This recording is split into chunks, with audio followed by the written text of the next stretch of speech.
وعن ابی ہریرہ رضی اللہ تعالی عنہ ان رسول اللہ صلی اللہ علیہ وسلم قال اتدرون ما المفلس قالوا المفلس فينا من لا درهم له ولا متاع فقال ان المفلس من امتي من يأتي يوم القيامة بصلاة وصيام وزكاة ويأتي قد شتم هذا وقذف هذا وأكل مال هذا وصفك دم هذا وضرب هذا فيعطى هذا من حسناته وهذا من حسناته فإن فنيت حسناته قبل أن يقضى ما عليه أخذ من خطاياهم فطرحت عليه ثم طرح في النار رواہ مسلم۔ حضرت ابو ہریرہ رضی اللہ تعالیٰ عنہ سے روایت ہے کہ رسول اللہ صلی اللہ علیہ وسلم نے پوچھا اتدرون ما المفلس، بتاؤ کہ مفلس آدمی کون ہے؟ صحابہ اکرام نے فرمایا من لا درہم لہ ولا متاع، مفلس تو اسے کہتے ہیں جس کے پاس کوئی درہم اور کوئی دینار نہ ہو، کوئی ساز و سامان نہ ہو، اسے مفلس کہا جاتا ہے۔ آپ صلی اللہ علیہ وسلم نے فرمایا میری امت کا مفلس آدمی وہ ہوگا کہ من یأتی یوم القیامت بصلاۃ وصیام وزکاۃ، وہ قیامت کے دن آئے گا، اس کی نمازیں بھی بہت ہوں گی، زکوٰۃ بھی ہوں گے، صدقات بھی ہوں گے، روزے بھی ہوں گے، لیکن حقوق العباد کی کمی ہوگی کہ اس شخص نے قد شتم ھذا، کسی کو گالی دی ہوگی، وقذف ھذا، کسی پہ تہمت لگائی ہوگی، وأکل مال ھذا، کسی کا مال کھایا ہوگا، وصفک دم ھذا، کسی کا خون بہایا ہوگا۔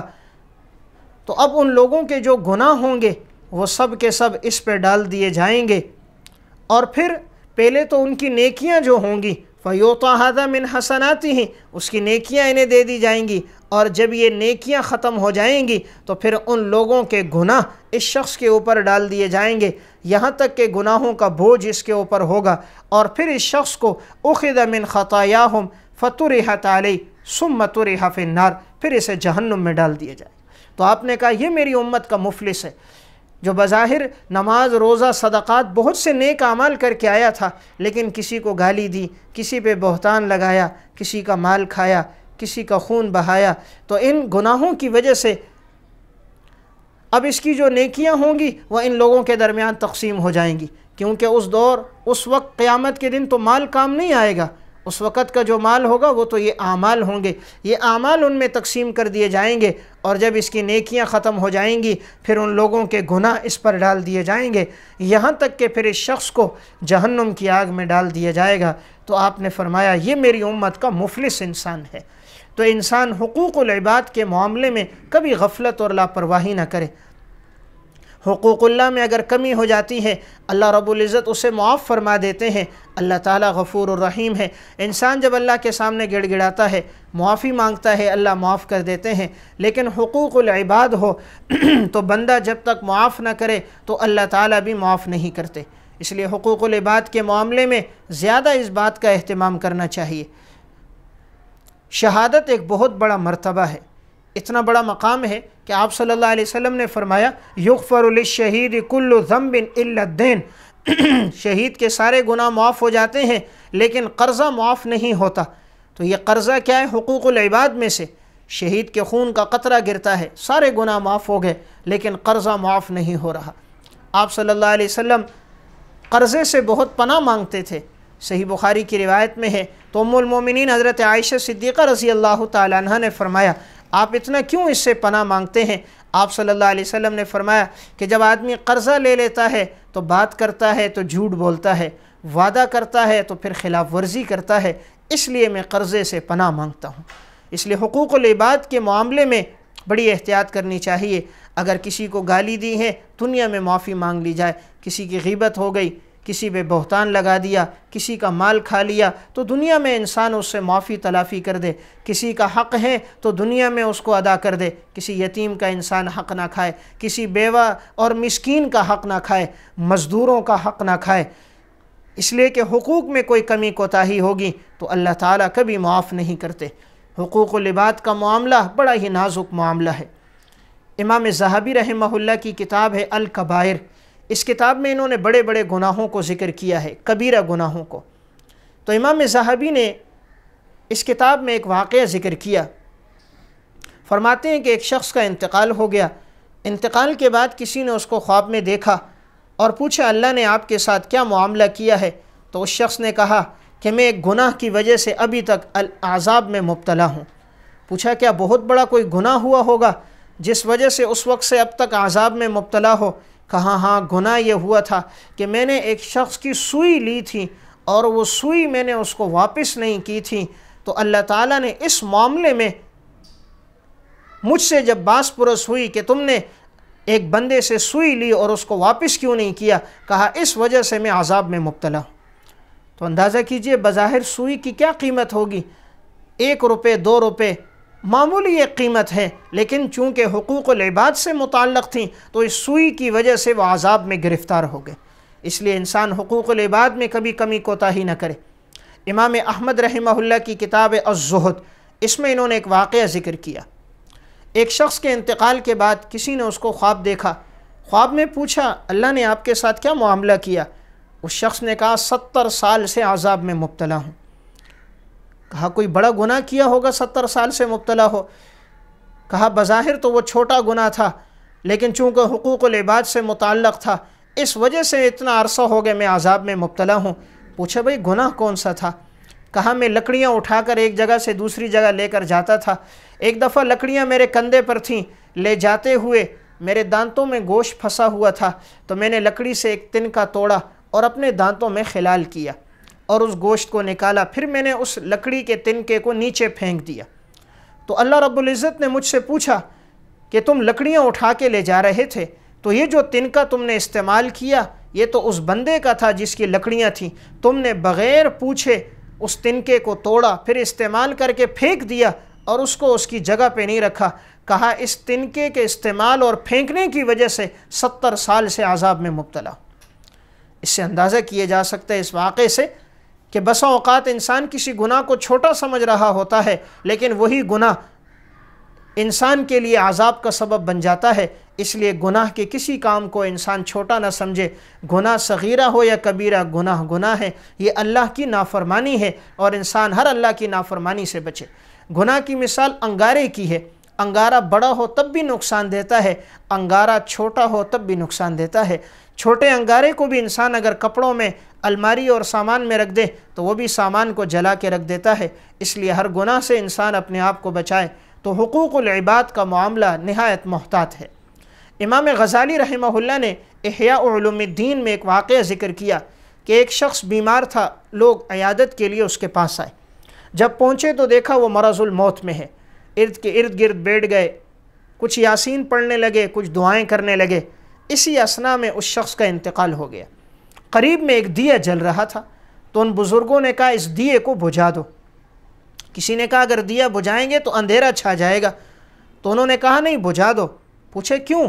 کہا اس لیے کہ اس دیے کے اندر جو تیل تھا وہ تیل اس شخص کی ملکیت کا تھا، یہ جب تک زندہ تھا دیا جل رہا تھا، وہ تیل استعمال ہو رہا تھا، اب اس کا انتقال ہو گیا، اب اس دیے پر اور تیل پر اس کے ورثہ کی ملکیت ہے، اب ورثہ اس کے مالک ہو چکے ہیں، اگر ہم اس کو استعمال کریں گے تو یہ ورثہ کی اجازت کے بغیر استعمال ہوگا، کہیں عند اللہ اس وجہ سے ہماری گرفت نہ ہو جائے۔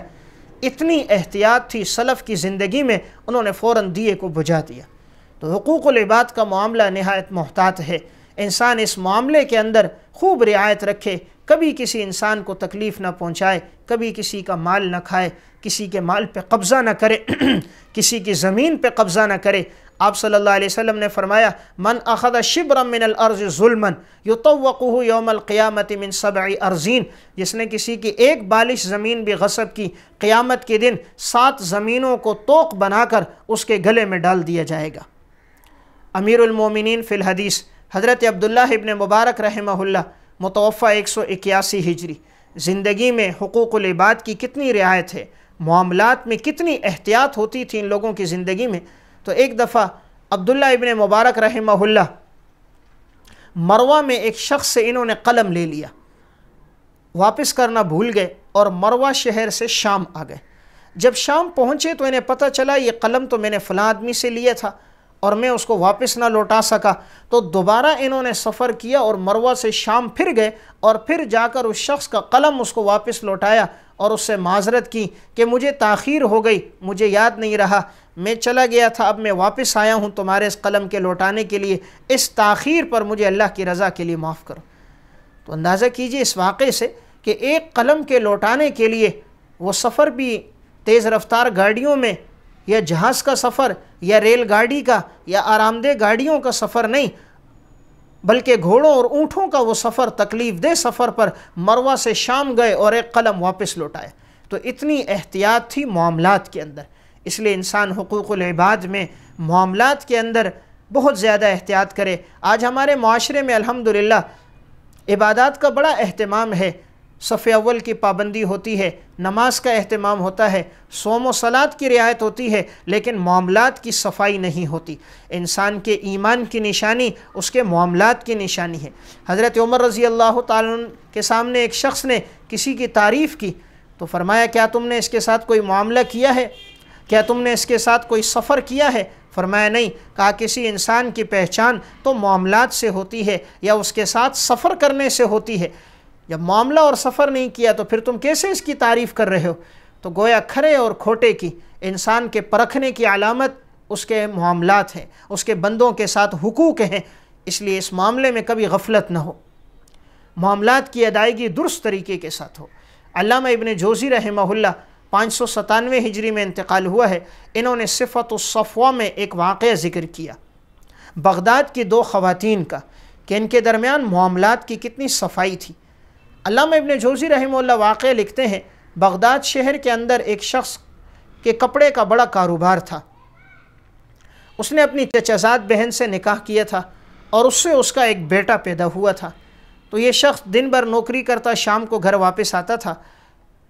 اس کے کپڑے کی ایک وسیع دکان تھی، تو ایک دفعہ یہ اپنی دکان میں بیٹھا تھا تو ایک خاتون آئی جس کے چہرے پر نقاب تھا، اس نے اس سے کچھ سامان خریدا، اگلے دن پھر آئی، تیسرے دن پھر آئی، سامان کے بعد اس نے اپنے چہرے سے نقاب ہٹایا تو اس کی جو اچانک اس پہ نگاہ پڑ گئی، تو خاتون کو اللہ نے بڑا حسن و جمال دیا تھا، تو اس خاتون نے کہا میں کئی دن سے بازار آ رہی جا رہی ہوں اور میں چاہ رہی تھی کسی نیک آدمی سے میرا نکاح ہو جائے، تو مجھے تم پسند آئے ہو، کیا تم مجھ سے نکاح کرنا چاہو گے؟ تو انہوں نے کہا میرا تو نکاح ہو چکا ہے میری چچازاد بہن سے اور میرا ایک بیٹا بھی ہے۔ انہوں نے کہا کوئی حرج نہیں، تم مجھ سے نکاح کر دو۔ تو انہوں نے کہا اگر میں تم سے نکاح کر لوں تو پھر میں ہفتے میں صرف 2 دن تمہارے پاس آ سکوں گا، بقیہ ایام میں وہاں گزاروں گا۔ تو وہ خاتون اس پہ آمادہ ہو گئی، انہوں نے اس سے نکاح کر دیا۔ نکاح کے بعد اب یہ ہفتے میں 2 دن ان کے پاس آتے اور 5 دن وہاں اپنی پہلی گھر والی کے پاس رہتے تھے۔ انہوں نے اپنی پہلی گھر والی کو یہ بات نہیں بتائی تھی کہ میرا نکاح ایک دوسری جگہ بھی ہو چکا ہے۔ اب پہلی گھر والی نے کچھ مہینے گزرنے کے بعد انہوں نے ان کے مزاج میں دیکھا کچھ تبدیلی نظر آ رہی ہے، ان کے اٹھنے بیٹھنے میں انہیں کوئی فرق نظر آ رہا تھا۔ بیوی تو مزاج شناس ہوتی ہے، فوراً ہی واقف ہو جاتی ہے، تو اب یہ ہفتے میں ایک دن جب وہاں جانا ہوتا تو یہ بہانہ کر دیتے میں نے فلاں دوست کے ہاں رات گزارنی ہے، فلاں کے ہاتھ جانا ہے۔ تو ایک دفعہ ان کی گھر والی نے خادمہ سے کہا تم دیکھو یہ کہاں جاتے ہیں، مجھے کچھ شک ہو رہا ہے ان پر۔ تو خادمہ چھپکے سے ان کے پیچھے گئی، تو انہوں نے جب دیکھا تو یہ ایک گھر کے اندر گئے، تو اس خادمہ نے ارد گرد کے لوگوں سے معلومات لی تو پتہ چلا پڑوسیوں سے کہ اس شخص نے ایک خاتون سے نکاح کیا ہے، تو کبھی کبھی یہ یہاں آتے ہیں، تو اس کا فلاں عورت سے نکاح ہو چکا ہے۔ خادمہ نے آ کر یہ بات ان کی پہلی گھر والی کو بتا دی۔ اب پہلی گھر والی کے علم میں یہ بات آ گئی کہ اس نے دوسری جگہ شادی کی ہے، لیکن انہوں نے کبھی اپنے شوہر کو یہ تاثر بھی نہیں دیا کہ تم نے دوسری جگہ شادی کی ہے، بلکہ جو ان کے ذمہ حقوق تھے وہ حقوق ادا کرتی رہی۔ یعنی اس دور کی خواتین میں بھی دیکھیے کہ انہوں نے کہا جب شریعت نے انہیں 4 نکاح کی اجازت دی ہے تو اگر یہ نکاح کرتے ہیں اور میرے حقوق پورے ادا کر رہے ہیں تو اگر یہ نکاح کریں تو کوئی حرج کی بات نہیں۔ انہوں نے اپنے شوہر کے سامنے یہ بات کبھی ذکر نہیں کی کہ تم نے دوسری جگہ کیوں نکاح کیا۔ زندگی یوں گزرتی رہی، چند مہینے ہی گزرے تھے کہ اچانک ہی اس شخص کا انتقال ہو گیا۔ اب اس نے وراثت میں 8000 دینار چھوڑے تھے۔ اب پہلی گھر والی کے پاس چونکہ سارا سامان دراہم دینار اس کی جائیداد پہلی گھر والی کے پاس تھی، تو پہلی گھر والی نے ساری جائیداد کو جمع کیا، اور جب ان کو بھی فروخت کیا گیا تو کل جو رقم بنتی تھی وہ 8,000 دینار بنتی تھی۔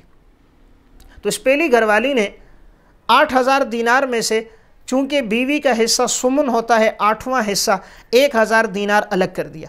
پھر دینار کو 2 حصے کیے، 500 دینار اپنے پاس رکھے اور 500 دینار خادموں کو دیے کہ جا کر اس کو دے کر آ جاؤ اور کہو کہ شوہر کا انتقال ہو گیا ہے اور یہ اس نے میراث چھوڑی ہے۔ جو 7,000 دینار تھے وہ بیٹے کے لیے رکھے تھے، بیٹا چونکہ ایک ہی تھا، ایک ہی وارث تھا، تو 7,000 دینار بیٹے کے لیے اور 1,000 دینار آپس میں تقسیم کیے۔ اب یہ خادمہ جب مال لے کر وہاں پہنچی اور ان کو جا کر اطلاع دی کہ آپ کے خاوند کا انتقال ہو گیا، تو وہ بہت غمگین اور پریشان ہوئیں۔ پھر انہوں نے یہ 500 دینار کی تھیلی جب انہیں دینا چاہی کہ یہ پہلی گھر والی نے دی ہے کہ تم یہ لے لو، تو اس نے کہا نہیں، اس میں میرا حق نہیں بنتا، یہ تم انہیں واپس کر دو۔ کہا کیوں؟ تو اس نے ایک کاغذ دکھایا، کہا ہماری آپس میں کچھ ناچاکی ہو گئی تھی اور اس نے مجھے موت سے چند دن پہلے یہ طلاق دے دی تھی، تو میری طلاق چونکہ یہ واقع ہو چکی ہے اس لیے مال میں اب میرا حصہ نہیں ہے، تم یہ مال اس کو واپس کر دو۔ اب یہ خادمہ وہاں لے کر گئی اور یہ مال ان کو واپس لوٹا دیا۔ اس واقعے کے اندر سبق دیکھیے کیا ہے کہ یہ 2 سوکنے ہیں، اور سوکنوں میں عموماً آپس میں کتنی ناگواریاں ہوتی ہیں، مزاج کے اندر کتنی سختیاں ہوتی ہیں، لڑائی جھگڑا کتنا ہوتا ہے، لیکن ان کی محبت اور تعلق کا کیا عالم تھا۔ پھر ایک دوسرے کے حقوق کی ادائیگی کتنی کہ انہوں نے 500 دینار ان کو بھیجے کہ یہ تمہارا حق بنتا ہے، لیکن انہوں نے واپس کر دیے۔ دینار بھی سونے کا، درہم چاندی کا ہوتا ہے، دینار سونے کا۔ 4 دینار آج کے دور میں تقریباً 1 تولہ سونے کی مالیت بنتی ہے، یعنی اب موجودہ دور میں لاکھوں روپے کی مالیت تھی، لیکن واپس کر دیا صرف اس لیے کہ میرا چونکہ ان سے اب تعلق نہیں تھا، انہوں نے مجھے طلاق دے دی تھی تو میں اب ان کی بیوی نہیں رہی ہوں، اس مال پہ تمہارا ہی حق ہے۔ تو معاملات کی ادائیگی میں کتنی صفائی تھی، کہیں ایسا نہ ہو اس بارے میں مجھ سے باس پرس نہ ہو جائے، اس لیے 500 دینار واپس کیے، اور پہلی بیوی نے بھی ان کا حق رکھا، ان کی طرف بھیجے۔ تو معاملات کی اتنی صفائی۔ تو علامہ ابن جوزی رحمہ اللہ یہ واقعہ صفۃ الصفوہ میں نقل کرتے ہیں۔ اس واقعے میں ہمارے لیے بڑے عبرت کا سامان ہے کہ معاملات کی صفائی اسلاف کے صرف مردوں ہی میں نہیں تھی، بلکہ ان کی خواتین کے اندر بھی معاملات کی بڑی صفائی ہوا کرتی تھی۔ تو انسان اس کی خوب کوشش کرے۔ صحیح مسلم کے اندر روایت ہے، رسول اللہ صلی اللہ علیہ وسلم نے بنی اسرائیل کا ایک واقعہ بیان فرمایا۔ آپ نے فرمایا بنی اسرائیل میں ایک شخص نے ایک زمین دوسرے کو فروخت کی، دوسرے نے وہ زمین خرید لی۔ جب زمین خریدی وہ زمین میں ہل چلانے لگا، جب ہل چلایا تو زمین سے سونا کا ایک مٹکا نکلا۔ اب وہ ایک مٹکا تھا جس میں سونا تھا، وہ لے کر آیا اور لا کر جس سے زمین خریدی تھی اس کو دے دیا، کہا بھئی یہ آپ کا ہے، لے لو۔ اس نے کہا میں نے تو آپ کو زمین فروخت کر دی ہے۔